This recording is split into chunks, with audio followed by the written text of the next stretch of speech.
अब आइए आगे बढ़ते हैं। बात नो हिंसा की, जिसको लेकर आज हरियाणा में हिंदू महापंचायत बुलाई गई है। बड़ी खबर जान लीजिए आप। नो हिंसा के विरोध में पलवल में हिंदू महापंचायत का आयोजन वीएचपी के आह्वान पर किया गया है, जहां कई राज्यों से हिंदू संगठन के लोगों ने पहुंचना शुरू कर दिया है। ये जानकारी वहां से सामने आ रही है। महापंचायत नो हिंसा के विरोध में पलवल में आज और महापंचायत का आयोजन वीएचपी के आह्वान पर किया गया है। कहा यह जा रहा है कि अलग अलग राज्यों से हिंदू संगठन के जो लोग हैं वो वहां पर पहुंच रहे हैं। ये बड़ी खबर। तो देखिए, सशर्त इजाजत मिली है इस महापंचायत को। पलवल में महापंचायत और यहां पर लोगों का आना शुरू हो चुका है। नो हिंसा के विरोध में महापंचायत का आयोजन, ये मांग की गई थी कि 20 से 25 हजार लोग शामिल हों, लेकिन प्रशासन ने केवल 500 लोगों के ही आने की अनुमति दी है और लोगों का पहुंचना इस महापंचायत में शुरू हो चुका है।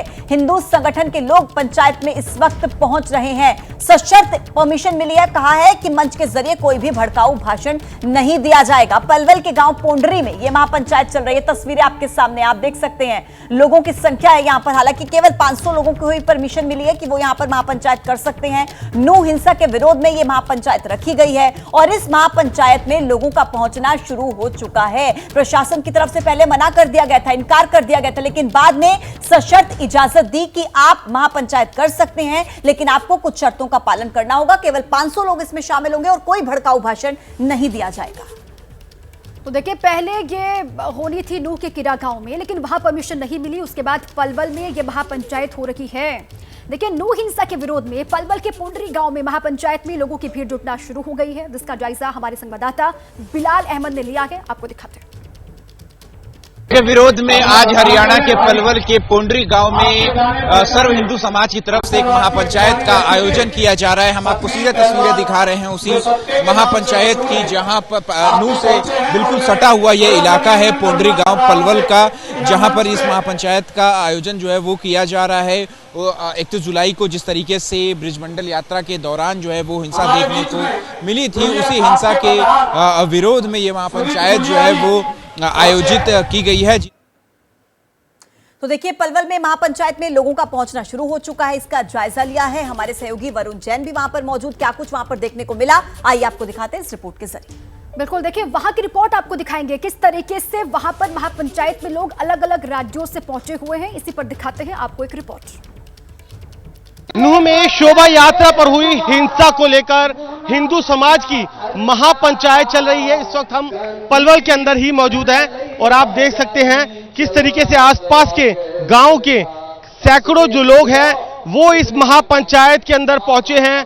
लोगों का आरोप है कि 31 जुलाई को शोभा यात्रा में पुलिस प्रशासन की भी बेहद ढिलाई थी, क्योंकि घंटों तक मंदिर के अंदर लोगों को बंधक बनाया गया, गोलियां चलाई गई और उसी को लेकर जो ये महापंचायत है उसका यहाँ पर आयोजन किया गया है, जिसमें इस बात को लेकर भी तय किया जाएगा कि जो शोभा यात्रा है वो अब दोबारा किस दिन निकाली जाए। साथ ही लोगों का ये भी आरोप है कि पुलिस कई हिंदू बच्चों को भी इस उपद्रव को लेकर गिरफ्तार कर चुकी है, उनकी जल्दी रिहाई हो, ऐसी कई मांगे हैं, जिसको लेकर जो एक बड़ा फैसला है वो इस महापंचायत के अंदर होगा। और फिलहाल सैकड़ों हजारों की संख्या में जो लोग हैं वो इस महापंचायत में पहुंचे हैं, जिसकी अध्यक्षता चौधरी अरुण जेलदार कर रहे हैं। और इस महापंचायत के अंदर इस बात को लेकर फैसला किया जाएगा कि अब शोभा यात्रा दोबारा कब निकले और कई बड़े निर्णय जो फैसले हैं वो महापंचायत में इस नो हिंसा को लेकर किए जाएंगे। कैमरामैन मनोज त्रिपाठी के साथ वरुण जैन, एबीपी न्यूज, पलवल। देखिए, ये रिपोर्ट वरुण की आपने देखी। हमारे दो साथी खुद वरुण और अहमद बिलाल भी जुड़ चुके हैं। सीधे उन्हीं का रुख कर लेते, ग्राउंड पर आपको लिए चले और किस तरीके से वहां पर महापंचायत चल रही है, कहां से लोग पहुंच रहे हैं। वरुण, जरा आप ही बताइए, आपकी रिपोर्ट हमने दिखाई और वहां पर आप बता रहे थे किस तरीके से पंचायत का आयोजन किया गया है। कितनी बड़ी संख्या में लोग पहुंचे हुए हैं और क्या तैयारियां हैं प्रशासन की तरफ से इस महापंचायत को लेकर? वरुण, देखिए, प्रशासन ने पहले से ही पूरी तैयारियां कर ली थी। मैं तस्वीरें आपको यहां से सीधा दिखा दूं किस तरीके से सैकड़ों हजारों की संख्या में जो लोग हैं आसपास के गांव से, दिल्ली से, राजस्थान से और हरियाणा से यहां पर पहुंचे हैं। इस महापंचायत में कई बड़े फैसले होने हैं। जिस तरीके से नूह में जो हिंसा हुई थी उसको लेकर भी लोगों के अंदर बहुत ज्यादा रोष है और आगे किस तरीके से इलाके के अंदर शांति हो जो कार्रवाई है पुलिस प्रशासन करे, कैसे शोभा यात्रा है उसको अब दोबारा निकाला जाए। हिंदू हितों को लेकर भी जो कई बड़े निर्णय हैं वो यहाँ पर इस महापंचायत के अंदर होने हैं और उन सभी फैसलों को प्रशासन को एक ज्ञापन के तौर पर सौंपा जाएगा। तो फिलहाल आप तस्वीरों में देख सकते हैं यहाँ पर अब पंचायत जो है वो शुरू हो चुकी है और जितने भी गांव के जो प्रमुख लोग हैं वो अपनी बातें रख रहे हैं, यहाँ पे लोगों को संबोधित कर रहे हैं। हालांकि प्रशासन की तरफ से साफ ये बात कही गई है कि किसी भी तरह का जो भड़काऊ भाषण है वो यहाँ पर ना दिया जाए। 500 से ज्यादा की भीड़ की गैदरिंग की इजाजत नहीं थी, लेकिन लोगों की संख्या यहाँ पर बहुत ज्यादा है और 2 बजे तक इस महापंचायत अहमद बिलाल भी वहीं पर मौजूद हैं, उनसे भी जान लेते हैं अपडेट। अहमद, जैसा कि वरुण ने एजेंडा बताया कि इस महापंचायत को लेकर क्या एजेंडा है, लेकिन फिलहाल ये बहुत जरूरी हो जाता है क्योंकि संवेदनशील है ये मुद्दा भी और महापंचायत हो रही है वो भी, उसको लेकर क्या तैयारियां प्रशासन की तरफ से वहां पर देख पा रहे हैं? जी बिल्कुल, देखिए आपको बताना चाहूंगा कि अभी से कुछ देर पहले जो हरियाणा पुलिस के वरिष्ठ अधिकारी हैं वो भी इस महापंचायत स्थल पर पहुंचे हुए थे। चाहे वो एडीजी लॉ एंड ऑर्डर ममता सिंह की बात कर लें या फिर जो पलवल के एसपी हैं लोकेंद्र सिंह, वो खुद यहां पर पहुंचे थे और उन्होंने सुरक्षा व्यवस्था का जो है वो जायजा लिया। जो इसके अलावा जो हरियाणा पुलिस के जवान हैं वो भी जो है वो लगातार गश्त कर रहे हैं और जो लोग बैठे हुए हैं उनसे बातचीत कर रहे हैं। और आपको बता दें कि जो सशर्त इजाजत दी गई थी 500 लोगों की, लेकिन जो फिलहाल जो यहाँ पर गैदरिंग है, जो यहाँ पर लोग इकट्ठा हुए हैं, वो साफ तौर पे ये देखा जा सकता है कि 500 से ज्यादा लोग जो है वो यहाँ पर आ चुके हैं, क्योंकि जो निमंत्रण पत्र है वो सैकड़ों गांवों को दिया गया था और लोग जो है वो अब यहाँ पर जुट चुके हैं सैकड़ों की संख्या में। महापंचायत जो है वो शुरू हो गई है। जो सबसे बड़ा मुद्दा है वो यही है कि जिस तरीके से शोभा यात्रा पर पथराव किया गया था, हिंसा हुई थी, वो शोभा यात्रा अधूरी रह गई थी। अब उस शोभा यात्रा को पूरा करने के लिए एक जो तिथि है उसकी घोषणा जो है वो आज हो सकती है। इसके अलावा जो प्रशासन की ढिलाई है, जिस तरीके की 31 जुलाई को देखने को मिली थी, उसके बाद जो पलायन का एक मुद्दा जो है वो भी इस महापंचायत में उठता हुआ। ठीक है बिलाल, जो यात्रा अधूरी रह गई थी उसको फिर से पूरा करने के लिए यहाँ से कोई बड़ा ऐलान हो सकता है, ये जानकारी आप दे रहे हैं। और परमिशन मिली 500 लोगों की सिर्फ, लेकिन आप ही बता रहे हैं कि 500 से ज्यादा लोग इस महापंचायत का हिस्सा वहां पर बने हैं। आप नजर बनाए रखिए। शुक्रिया बिलाल आपका भी और वरुण आपका भी पूरी जानकारी के लिए। अमृतसर की अटारी सीमा पर 28 पाकिस्तानी हिंदुओं को रोक दिया गया है। ये 25 दिन के वीजा पर भारत आए हुए थे। करीब 5 महीने से ज्यादा रुकने के बाद ये वापस पाकिस्तान लौट रहे थे, जिन्हें सीमा पर रोक दिया गया। इस बात की जांच की जा रही है कि वीजा खत्म होने के बाद भी आखिर ये लंबे समय तक भारत में क्यों रुक रहे थे और 3 से 4 दिनों से ये पाकिस्तानी हिंदू सीमा पर हैं। इनमें बच्चे और महिलाएं भी हैं। इनका दावा है कि ये जोधपुर और हरिद्वार घूमने के लिए गए हुए थे। अब इन्हें अधिकारियों ने जोधपुर से एग्जिट क्लियरेंस सर्टिफिकेट लेने के लिए कहा है। और इन पाकिस्तानी हिंदुओं पर आरोप है कि इन्होंने जोधपुर जाने के लिए वीजा लिया था, लेकिन ये दूसरी जगहों पर भी गए हैं। अब इस पूरे ही मामले की जांच चल रही है। तो देखिए, अब आपको सुनाते हैं कि प्रोटोकॉल ऑफिसर का इस मुद्दे पर क्या कहना है। हिंदू जत्था जो पाकिस्तान के सिंध एरिया से बिलोंग करता है, ये 25 दिन के वीज़े पे भारत में आया था। इन्होंने हरिद्वार जाना था, तो ये 22 फरवरी 2023 को इन्होंने एंट्रेंस ली। 25 दिन का वीज़ा था। इन्होंने वहाँ पे जाके किसी को ये नहीं बताया कि हमने यहाँ पे रहना है, कितना टाइम रहना है। एक तो इनका वीज़ा एक्सपायर हो चुका था और सेकेंडली ये 10 अगस्त को जब भी इमिग्रेशन ऑफिस में आए तो इनके पेपर वगैरह चेक करने के बाद पाया गया भी इनका। तो इसी खबर पर ज्यादा जानकारी देंगे हमारे 2 सहयोगी इस वक्त हमारे साथ जुड़ गए हैं। अटारी बॉर्डर से मनजोत और चंडीगढ़ से सचिन इस वक्त हमारे साथ जुड़ गए हैं। सबसे पहले मनजोत, आप ही का रुख करते हुए, क्या वजह है 5 दिन से ये सीमा पर है? क्या क्लियरेंस नहीं है इनके पास या ये पूरा मसला क्या है, समझाएं दर्शकों को। जी बिल्कुल, मैं आपको ये साफ बताना चाहता हूँ कि जब ये भारत से पाकिस्तान सरहद पर पहुंचे और पाकिस्तान जाने के लिए इमिग्रेशन जब हुआ तब उन्होंने इसे रोक दिया। इन 28 यात्रियों का जो पासपोर्ट है उस पर जो वीज़ा था वो एक्सपायर हो चुका था, क्योंकि 22 फरवरी को जब ये पाकिस्तान से भारत पहुंचे तब इनका 25 दिन का वीज़ा था और उसके बाद अब ये वीरवार को वापस जाने के लिए पहुंचे, क्योंकि करीब 5 महीने देरी से ये वापस पाकिस्तान लौटने के लिए। सचिन भी हमारे साथ जुड़े हुए। सचिन, इन 28 पाकिस्तानियों को लेकर क्या जानकारी है आपके पास? जी देखिए, इनमें 11 बच्चे हैं, महिलाएं हैं 8 जो हैं।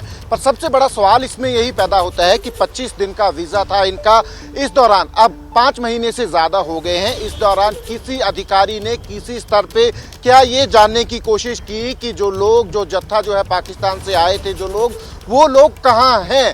5 महीने से किसी ने ये जानने की कोशिश नहीं की कि ये लोग कहाँ हैं। ठीक है सचिन, देखना होगा कि अब सरकार इनको लेकर क्या फैसला लेती है। मनजोत, धन्यवाद आपका। सचिन, आपका भी शुक्रिया। तो चलिए ब्रेक के बाद अब बात केंद्रीय गृह मंत्री अमित शाह के बॉर्डर दौरे की करते हैं। अमित शाह गुजरात दौरे पर हैं और इस दौरान वो उस सरहदी इलाके में पहुंचे जहां से पाकिस्तान की तरफ से घुसपैठ की कोशिश की जाती है और वहां पर तैनात बीएसएफ के हमारे जाबाज हर नापाक कोशिश को नाकाम करते हैं।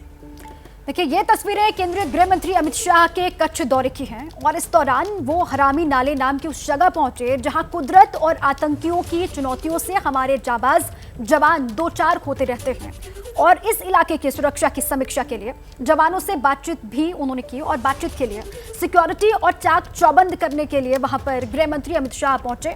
बीएसएफ के अफसरों से, जवानों से उन्होंने मुलाकात की, उनसे बातचीत की। ये तस्वीर आप देख रहे हैं। उनका हौसला बढ़ाया और तटीय चौकियों का उद्घाटन भी किया ताकि दुश्मन की हर नापाक हरकत पर आगे और भी पैनी नजर रखी जा सके। तो अमित शाह बीएसएफ के अफसरों के साथ बोट पर गए, खुद सुरक्षा के इंतजाम उन्होंने देखे। भारत और पाकिस्तान बॉर्डर का ये वो इलाका है जो आप इन तस्वीरों में देख रहे हैं जहां से 15 साल पहले मुंबई हमला करने वाला आतंकी अजमल कसाब अपने साथी दहशतगर्दों के साथ पानी के रास्ते भारत में घुसा था। लेकिन उसके बाद से बीएसएफ ने इस नाले की सुरक्षा इतनी बढ़ा दी कि अब परिंदा भी यहां पर पर नहीं मार सकता। इसके लिए 24 घंटे तमाम मुश्किलों के बीच बीएसएफ के जवान चप्पे चप्पे पर नजर रखते हैं। ये जो तस्वीरें आप देख रहे हैं गृह मंत्री अमित शाह की, उसी जगह पर पहुंचे।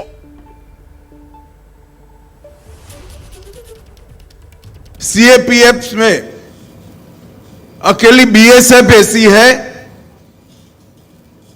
जिसके पास भूमि की सुरक्षा करने की भी विशेषज्ञता है, जल सीमा की सुरक्षा करने की भी विशेषज्ञता है और जिसकी एयर विंग भी है। तो भारतीय थल सेना की तरह जल, थल और आकाश तीनों मार्ग का सुरक्षा करने का सामर्थ्य, कौवत और हौसला बीएसएफ में है। देश के गृह मंत्री के नाते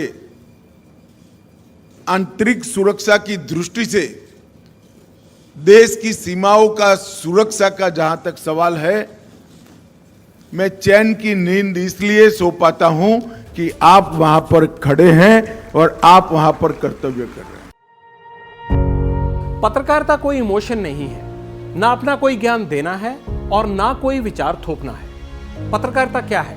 पत्रकारिता का मतलब है सही जानकारी इकट्ठा करना और तथ्य बताना। पत्रकारिता आज जितने महत्वपूर्ण दौर में है, शायद पहले नहीं थी। इस दौर से निकलने के लिए सिर्फ सच दिखाने की जरूरत है, वो सच जो आपके हित को आगे रखे। इसलिए अब रात 9 बजे प्राइम टाइम नहीं होगा, ये आपका टाइम है। जगविंदर पटियाल के साथ देखिए पब्लिक इंटरेस्ट, सोमवार से शुक्रवार रात 9 बजे सिर्फ एबीपी न्यूज पर।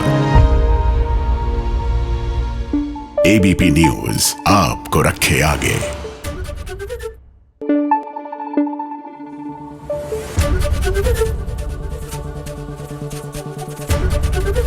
एबीपी न्यूज आपको रखे आगे।